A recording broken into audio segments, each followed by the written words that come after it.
boqortooyada Sacuudiga ayaa ku soo biirtay dalalka Geeska Afrika iyo kuwa beesha caalamka ee tartanka ugu jira dhexdhexaadinta dawladda Soomaaliya iyo Somaliland gaar ahaan martigelinta wada hadalladii dhexmari lahaa labada dhinac. toddobaadkii hore ayay ahayd markii uu safiirka Sacuudiga u fadhiyay Soomaaliya Dr. Maxamed Cabdi Khani Khayaat oo booqasho ku yimid Hargeysa kaasi oo kulamo la yeeshay madaxweyne Muuse Biixi iyo xukuumaddiisa.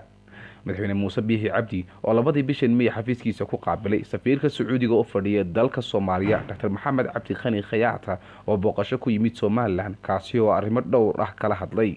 dawladda Soomaaliya ayaa shaaca ka qaaday in dawladda Sacuudiga ku soo biirtay dalalka doonaya inay dhexdhexaadiyaan Somaliland iyo Soomaaliya ee raba inay martigeliyaan wada hadalladii u dhaxeeyay Hargeysa iyo Muqdisho. ayaa waxaa sheegay ra'iisul wasaare ku-xigeenka Soomaaliya Mahdi Maxamed Guuleed wuxuuna yidhi horta runtii wadamada raba inay Somaliland iyo Soomaaliya dhexdhexaadiyaan maanta way badan yihiin.